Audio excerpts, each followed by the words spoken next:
Në mbledhjen informale të qeverisë më 13 shkurt të këtij viti, Edi Rama njoftoi pranimin e dorëheqjes së sekretarit të përgjithshëm të kryeministrisë Ngjella Gaçi, duke deklaruar se ai largohej për arsye shëndetësore që i pamundsonin vijimin e detyrës. Largimi ndodhi menjëherë pasi Ngjella Gaçi doli nga SPAK-u, u mor në pyetje për rreth 3 orë si person nën hetim për inceneratorët dhe afera të tjera të firmosura gjatë ushtrimit të detyrës.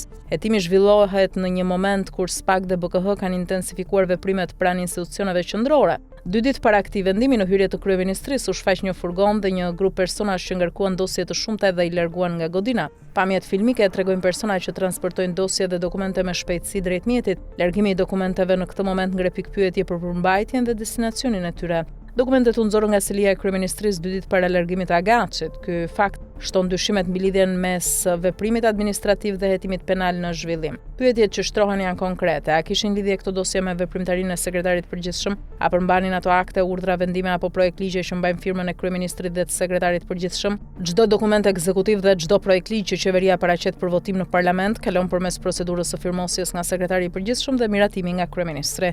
Për këtë arsye, çdo hetim mbi aktet qeveritare prek drejt për drejt zinxhirin institucional të vendimmarrjes. Sipas informacioneve të siguruara nga pamfleti, dosjet e veprimtarisë së qeverisë prej më shumë se një dekade nuk janë dorëzuar rregullisht në arkivën e shtetit, siç kërkon ligji për arkivat. Ligji parashikon dorëzimin periodik të dokumentacionit zyrtar. Nëse dokumentet janë mbajtur në ambiente të brendshme dhe jo në arkivën shtetërore, atëherë lind detyrimi për sqarim institucional. Ngarkimi i dosjeve në furgon më 13 shkurt të këtij viti nuk rezulton të jetë shoqëruar me njoftim publik për transferim në arkivën e shtetit. Institucionet përgjegjëse duhet të sqarojnë destinacionin dhe bazën ligjore të këtij veprimi.